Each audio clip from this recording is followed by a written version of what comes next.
Ladies and gentlemen, welcome back to the All-American Dream Chaser podcast. Tonight's episode, this one's different. Our guest, Marty, says he's carried a secret for nearly 50 years.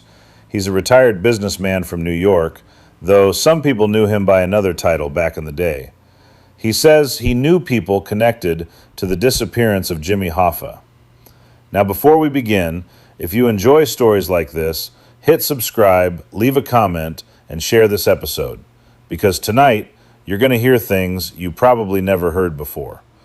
Marty, thank you for coming on. You nervous? Yeah, thanks, Tony, for having me. Took me a long time to agree to something like this. Long time. Kid, when you get to my age, you ain't nervous about dying. You get nervous about memories. Memories stay alive longer than people do. You told my producer you knew what happened to Jimmy Hoffa.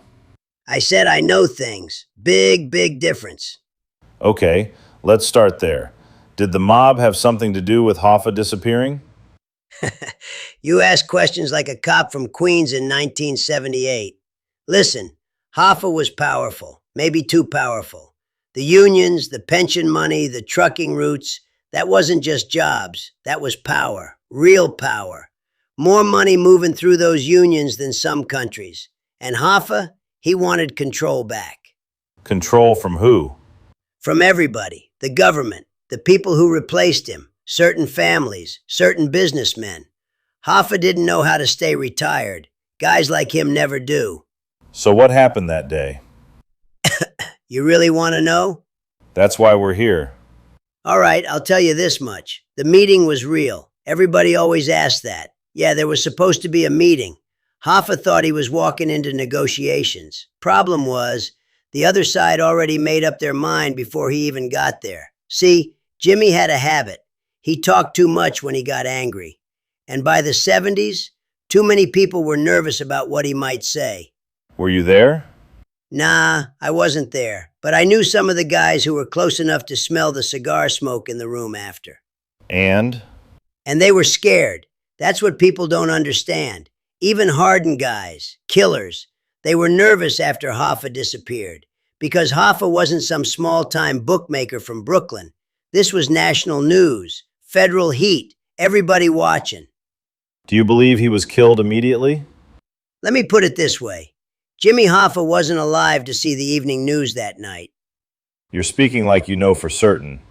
Maybe I do. People have searched everywhere, under stadiums, farms, lakes, concrete foundations. Were any of those stories true? Some were close. Most were garbage. People love myths. Makes them feel better.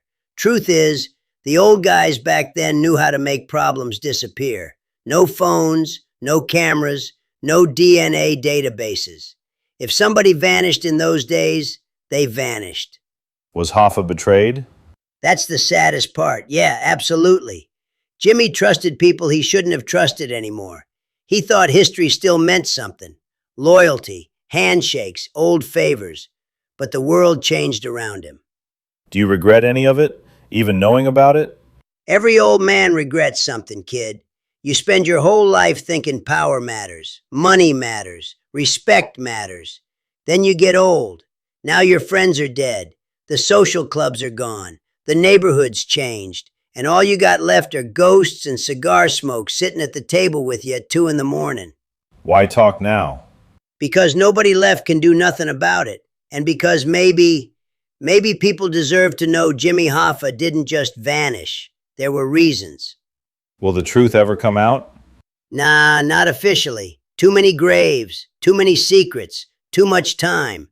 But I'll tell you this, if Jimmy Hoffa could talk today, he'd probably laugh at all the theories people came up with.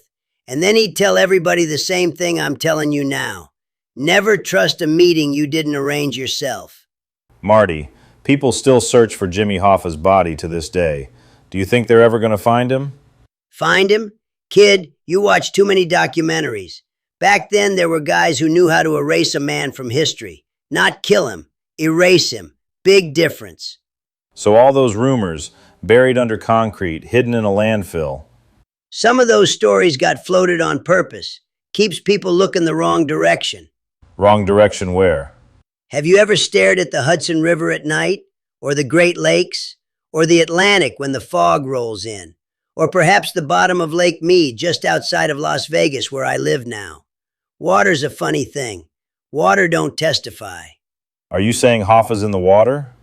I'm saying if somebody wanted something gone forever, there's places out there deeper than guilt. You dump something in the ocean keeps its mouth shut. Jesus. Thanks for joining our show tonight. Thanks for having me on, Tony.